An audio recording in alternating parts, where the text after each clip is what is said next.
नमस्कार मित्रांनो, the life coach या यूट्यूब चॅनलमध्ये तुमचं स्वागत आहे। आज आपण जाणून घेणार आहे शेअर मार्केट बद्दल काही गोष्टी। कारण आजच्या तारखेत जर आपण बघितलं तर शेअर मार्केट खूप एका विक्रमी उच्चांकावर जाऊन पोहोचलेलं आहे आणि प्रत्येकाला असं वाटतं की आपण इन्व्हेस्टमेंट करायला पाहिजे। कोणी बॉन्ड्स मध्ये करते, कोणी म्युच्युअल फंड्स मध्ये करते, कोणी स्टॉक्स मध्ये करते, राईट। पण नेमकं मला त्याबद्दल माहिती आहे का? मला मार्केटचं ज्ञान आहे का? मी कोणत्या शेअर्स मध्ये इन्व्हेस्टमेंट करायला पाहिजे, कोणते स्टॉक्स कधी घ्यायला पाहिजे, कधी सेल करायला पाहिजे, त्याचे फंडामेंटल्स, कंपनीची माहिती, कंपनीचा रिपोर्ट कसा आहे, कंपनीचे क्वार्टरली रिझल्ट कसे येत आहेत, ह्या सगळ्या गोष्टी आपल्याला माहिती पाहिजे। त्यानंतर आपण स्टॉकची निवड करू शकतो। म्हणजे जेव्हा आपण पूर्णपणे स्टॉकचा अभ्यास करू, अभ्यास केल्यानंतर जेव्हा आपल्याला असं वाटेल की नाही मला आता खूप चांगलं ज्ञान याबद्दल आहे, आणि मग आपण तो शेअर्स विकत घेऊ शकतो, बाय करू शकतो। तर आता कोरोना नंतर मार्केट जे आहे ते भरपूर वाढलेलं आहे। मधात उतार चढाव येत राहिले।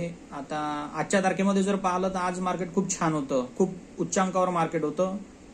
बँक निफ्टी 1000 प्लस होती आणि निफ्टी पण 350 प्लसच्या जवळपास होती। म्हणजे आणि आता लोकसभेचे लगभग 3 इलेक्शनचे राऊंड बाकी आहे। पण नेमकं नवीन सरकार कसं येणार आहे, कोणतं गव्हर्नमेंट नवीन स्थापन होणार आहे, तर त्याचेच हे थोडे प्रतिसाद आता मार्केटमध्ये येण्यास सुरुवात झालेली आहे। म्हणून आपण थोडं आता याबद्दल जाणून घेऊया। जसं की माझा पहिला मुद्दा आहे, आपल्याला स्वतःला शिक्षित करावं लागेल।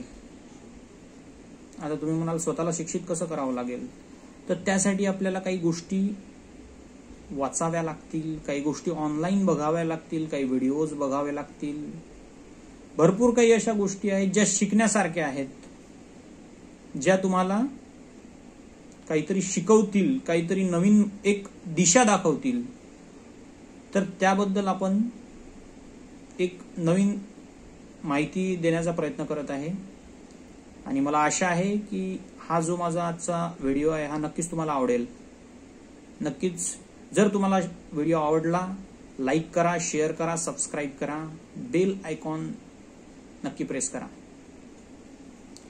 जसं आपल्याला मूलभूत गोष्टी जाणून घ्यायच्या आहे की स्टॉक काय आहे, म्युच्युअल फंड काय आहे, बॉन्ड काय आहे, नेमकी याबद्दल आपल्याला म्हणजे माहिती असणं गरजेचं आहे। कारण या गोष्टीची माहिती नसणार तर तुम्ही इन्व्हेस्टमेंट करू शकणार नाही। आपल्याला असं वाटते, आपल्याला दुसरं कोणी सांगून जाते की 10 वर्षा अगोदर मी किंवा 5 वर्षा अगोदर 5 लाख रुपये इन्व्हेस्ट केले तर 5चे माझे 15 लाख रुपये झाले, 20 लाख रुपये झाले, किंवा समथिंग 50 लाख झाले, 1 करोड झाले, जेही काही असू शकते। जशी जो इन्व्हेस्टमेंट करणार तसं त्याचे रिटर्न भेटणार, राईट। तर वाचा आणि संशोधन करा। या गोष्टीबद्दल तुम्हाला वाचावं लागेल, कुठेतरी संशोधन करावं लागेल। कारण आपल्याला याचं ज्ञान मिळवण्यासाठी पुस्तकी ज्ञान घ्यावं लागेल, ऑनलाईन ज्ञान घ्यावं लागेल, कुठेतरी साईट्सला व्हिजिट करावं लागतील, किंवा तुम्हाला शेअर मार्केटचे क्लासेस लावावे लागतील। तुम्ही जर हा विचार करत असाल की मी एक अकाउंट ओपन केलं आणि काही 50,000, 1 लाख, 2 लाख तुमच्या नुसार जेवढे काही तुमच्याजवळ अवेलेबल आहे फंड, त्यानुसार तुम्ही इन्व्हेस्ट केला, पण तसं नाहीये मित्रांनो। जिथपर्यंत आपण संपूर्ण माहिती घेणार नाही तिथपर्यंत आपल्याला आतमध्ये एंट्री करता येणार नाही। एंट्री करता येणार, पण ती फायद्याची एंट्री ठरणार का माझी? मी ज्या वेळेस आतमध्ये मार्केटमध्ये पाय टाकला तर खरंच मला सक्सेस भेटणार का? हा एक मोठा क्वेश्चन मार्क राहणार ना। म्हणून काहीतरी आपल्याला शिकावं लागेल। गुंतवणुकीची तुमची उद्दिष्टे काय आहेत, तुम्ही गुंतवणूक कशासाठी करत आहेत, काय तुमचं एक उद्दिष्ट आहे? प्रत्येकाचं एक उद्दिष्ट असते। आपण काही शिक्षण घेतो, कशासाठी घेतो? की पुढे चालून मला काही जॉब करायचा आहे, काही बिझनेस करायचा आहे, किंवा इतर काही गोष्टी आपल्याला सेट करायच्या आहे, यासाठी आपण काही उद्दिष्ट ठेवतो. जसं की BSc, BCom, BA. जर आपल्याला सायन्स आवडीचा विषय असणार तर आपण BSc घेणार. उद्दिष्ट आहे आपलं की मला त्या मार्गाने जायचं आहे. ज्यांना स्पर्धा परीक्षांना सामोरं जायची इच्छा राहते ते लोक BA, BCom घेतात. तर तसंच स्टॉक मार्केटमध्ये का आपण इन्व्हेस्ट करत आहे, काय उद्दिष्ट आहे आपलं, तर त्या उद्दिष्टांची पूर्तता आपण कशी करू शकू याबद्दल आपल्याला एक टार्गेट सेट करावं लागेल, उद्दिष्ट सेट करावं लागेल. आणि ते उद्दिष्ट सेट केल्यानंतर मग कुठं आपण जे आपल्याला अचीव करायची आहे ती गोष्ट आपल्याला मिळणार. तसंच जर का माझा शेअर मार्केटमध्ये लॉस झाला तर ती जोखीम सहन मी करणार का, ती सहनशीलता माझ्यात आहे का, हा एक विचार करणं गरजेचं आहे. समजा तुम्ही 5 लाख रुपये मार्केटला इन्व्हेस्ट केले, तसं होऊ नये, तुमचं नुकसान होऊ नये. मला नाही वाटत की तुमचं नुकसान व्हावं, पण एक्झाम्पल घेत आहे आपण. 5 लाख रुपये तुम्ही इन्व्हेस्ट केले, 4-5 फंड्समध्ये किंवा स्टॉक्समध्ये तुम्ही इन्व्हेस्ट केलेले आहे. पण काही कारणास्तव फंडामेंटल्स व्यवस्थित नसल्यामुळे किंवा तुम्हाला आयडिया नसल्यामुळे की कोणत्या कंपनीचे आपण स्टॉक घ्यायला पाहिजे होते, कोणती कंपनी चांगली आहे याबद्दल तुम्हाला आयडिया नव्हती. तुम्ही नवीन होते, तुम्ही अभ्यास केलेला नव्हता, तुम्ही इन्व्हेस्टमेंट तर केली, बट आता पुढे काय, रिझल्ट बिघडले, कंपनीचे फंडामेंटल चांगले नाहीये, त्यामुळे मग शेअर्स डाऊन होतील, खाली येतील, त्यांच्या प्राइस कमी होतील. जे 5 लाख रुपयाची आपली इन्व्हेस्टमेंट आहे ते 2 लाखावर येणार, 1 लाखावर येणार, किंवा काही कंपन्या बुडाल्या पण आहेत, अशांच्या शेअर्स प्राइस 0 पण होऊ शकतात. तर ते मी सहन करणार का, माझी तेवढी सहनशीलता आहे का? ते जर 5 लाख रुपये माझ्याजवळून निघून गेले, चला ठीक आहे, गेले तर गेले, काही इश्यू नाहीये, तर अशी आपली सहनशीलता आहे का? तर तसं आपल्याला सहनशीलता पण एक लिमिट ठेवावी लागणार, आपल्याला ती एक लिमिट ठेवावी लागणार. त्यानंतर तिसरा मुद्दा आहे, सुरुवात करताना एक लहान सुरुवात करा. माझ्याजवळ 5 लाख रुपये म्हणून मी 5 लाख रुपये त्यामध्ये इन्व्हेस्ट करायचे, कारण एक रुपया एक दिवस आपल्याला कमवायचा असतो. आपल्याला आपला संसार चालवताना भरपूर काही समस्या राहतात आणि अशा समस्यांमधून मार्ग काढत काढत आपण काही पैसा हा सेव्हिंग करतो. आणि तो सेव्हिंग केलेला पैसा जर तुम्ही का स्टॉक मार्केटमध्ये इन्व्हेस्ट करत आहे तर आपल्याला थोडा विचार करावा लागेल. म्हणून 5 लाख रुपये जर तुमच्या सेव्हिंग अकाउंटला आहे तर त्यामधले अगोदर 1 लाख रुपये इन्व्हेस्ट करा. लो रिस्क कमी होणार तुमची. इन केस ते जर पैसे बुडाले, स्टॉक खाली आला, तुमचे 5 लाख रुपये न जाता फक्त 1 लाख रुपये जाणार. रिस्क कमी झाली ना आपली. म्हणून लहान सुरुवात करा. प्रारंभिक गुंतवणूक ही छोटीच असली पाहिजे असं माझं मत आहे. त्यानंतर दुसरा मुद्दा आहे, तुमचे सर्व पैसे एकाच स्टॉकमध्ये नका टाकू. एक्झाम्पल, माझ्याकडे 2 लाख रुपये आहे किंवा 1 लाख रुपये आहे, 1 लाख रुपये पूर्ण एकाच स्टॉकमध्ये ऍड करून दिले तर जमणार का? एकाच स्टॉकमध्ये कधीही पूर्ण पैसे टाकायचे नाही. 10 स्टॉकमध्ये इन्व्हेस्टमेंट करा, कारण 10 कंपन्या एका सोबत बुडणार नाहीये. पण एका कंपनीत जर तुम्ही इन्व्हेस्टमेंट केली तर मग नक्की आपल्याला लॉस होण्याची शक्यता राहणार.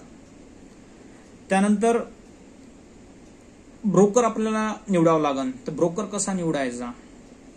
प्ले स्टोअरवर भरपूर ऍप्स अवेलेबल आहे. Angel, Zerodha, HDFC, SBI, grow app, असे भरपूर ऍप अवेलेबल आहे. तर त्यामधून नेमका ब्रोकर आपला कसा आहे, कोणतं ऍप आपण सिलेक्ट करायला पाहिजे, त्याबद्दल आपल्याला माहिती घ्यावं लागेल. प्ले स्टोअरवर रेटिंग राहते ऑलरेडी, तर त्या रेटिंग बद्दल माहिती घ्या की किती रेटिंग आहे, काय कसं आहे, म्हणजे जेणेकरून ब्रोकर पण आपला चांगला असायला पाहिजे.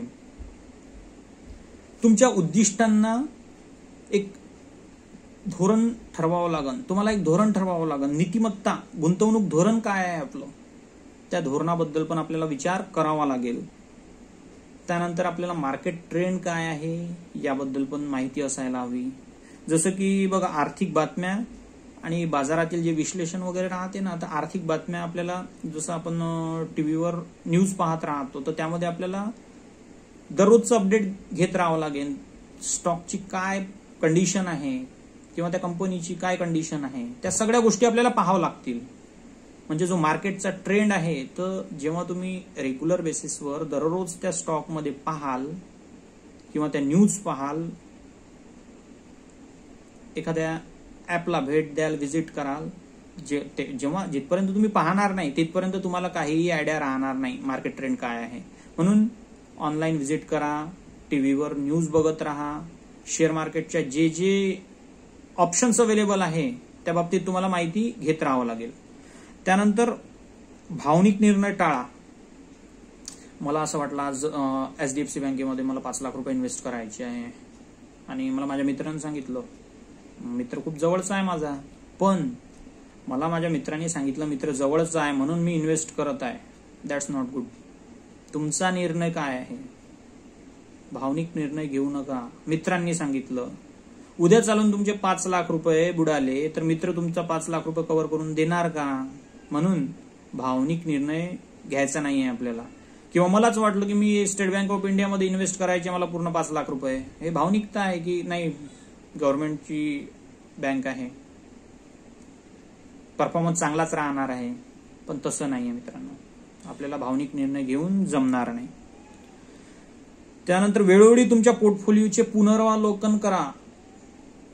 वेळोवेळी आपण कोणते शेअर्स आपल्या पोर्टफोलिओमध्ये ठेवलेले आहेत ते पहा, त्यांचे फंडामेंटल्स कंपनीचे चेक करत राहा, त्यांची माहिती घेत राहा की नेमकं आपल्याला कोणत्या वेळी एक्झिट करावं लागेल मार्केटमधून, त्याबद्दल आपल्याला माहिती घेत राहणं गरजेचं आहे. त्यानंतर शुल्क आणि कर समजून घ्या. जे हे ब्रोकरेज राहते त्या ब्रोकरेज बद्दल आपल्याला किती शुल्क आहे. जसं इंट्राडे ट्रेडिंग राहते, तर इंट्राडे ट्रेडिंगचे त्या ॲपचे किती चार्जेस आहे, त्या ब्रोकरचे किती चार्जेस आहे, आणि जर रेग्युलर आपण इक्विटीमध्ये इन्व्हेस्टमेंट करत आहे डिलिव्हरीमध्ये, तर त्याचे चार्जेस किती आहे, सगळी माहिती घेणं आपल्याला गरजेचं आहे. असं म्हणून चालणार नाही की मी ॲप डाउनलोड केलं, अकाउंट ओपन केलं आणि मी माझा इन्व्हेस्टमेंट सुरू केली, तर असं करून चालणार नाही. सगळी माहिती आपल्याला त्याबद्दल घ्यावं लागेल. त्यानंतरचा मुद्दा आहे, सतत आपल्याला शिकत राहावं लागेल. काही गोष्टी अशा असतात की एक वेळा पाहिल्यानंतर आपण शिकून जाऊ, पण हे शेअर मार्केट आहे, यामध्ये 1 रुपयाचा 1 करोड होऊ शकतो, तर 1 करोडचा 1 रुपया पण होऊ शकतो. म्हणून सतत आपल्याला नवनवीन अपडेट्स, नवनवीन स्ट्रॅटेजी काय आहे, असं नवनवीन सगळी माहिती आपल्याला घ्यावं लागेल, शिकावं लागेल. शिकल्याशिवाय तुम्हाला सक्सेस भेटणार नाही. हा माझा एक पर्सनल अनुभव आहे, म्हणून मित्रांनो मी तुम्हाला सांगत आहे. त्यानंतर समुदायामध्ये सामील व्हा. समुदायामध्ये सामील व्हा याचा अर्थ असा, ज्या लोकांना स्टॉक मार्केटबद्दल चांगलं ज्ञान आहे त्या लोकांच्या संगतीत राहाल तर तुम्हाला त्यांच्याकडून पण काही टिप्स भेटत राहतील. टिप्स इन द सेन्स अशा टिप्स नाही की तुम्ही हा स्टॉक घ्या, तो स्टॉक घ्या, पण स्ट्रॅटेजी, त्या स्ट्रॅटेजी आपल्याला इम्प्लिमेंटेशन करावं लागतील. आणि जेव्हा ते इम्प्लिमेंटेशन कराल तेव्हा कुठं तुम्हाला समोर जाऊन त्याचे रिझल्ट भेटतील. म्हणून समुदायासोबत राहा, मित्रांच्या कनेक्टमध्ये राहा, जेणेकरून तुम्हाला काही नवीन अपडेट्स मिळत राहतील. त्यानंतर एक व्यावसायिक सल्ल्याचा विचार करा, जसं की आर्थिक सल्लागार.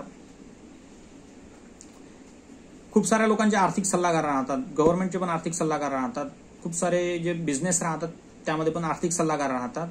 तर तसा एक आर्थिक सल्लागार आपला पण असायला पाहिजे, ज्याला त्या क्षेत्राबद्दल खूप माहिती आहे, खूप इत्थंभूत माहिती आहे. अशा व्यक्तीच्या सहवासात आपल्याला राहावं लागेल, म्हणजेच आर्थिक सल्लागार.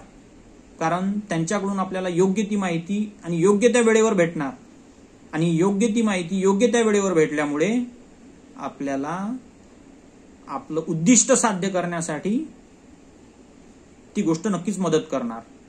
ठीक आहे.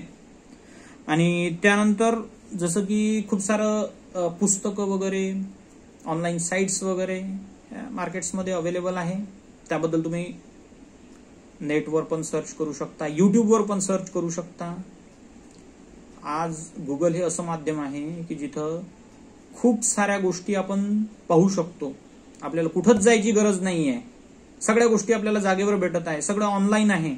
तर त्याचप्रमाणे शेअर मार्केट अपडेटच्या गोष्टी पण तुम्हाला मोबाईलवर भेटून जातील. पण मला कुठंतरी ह्या गोष्टी शिकायच्या आहे, ती जिद्द तुम्हाला मनात ठेवावी लागेल. जिथपर्यंत तुम्ही ती जिद्द मनात ठेवणार नाही तिथपर्यंत तुम्ही त्या मार्गाने सक्सेस होणार नाही. कारण मी इन्व्हेस्टमेंट कशासाठी करत आहे, माझं उद्दिष्ट काय आहे, मला कोणता शेअर बाय करायचा आहे, कोणता शेअर सेल करायचा आहे, कोणत्या वेळेला करायचा आहे आणि किती प्रॉफिट बुक घेऊन करायचं आहे. कारण लॉस झाला तर 100% लॉस आहे, पण प्रॉफिट घ्यायची पण एक आपल्याला लिमिट ठेवावी लागेल.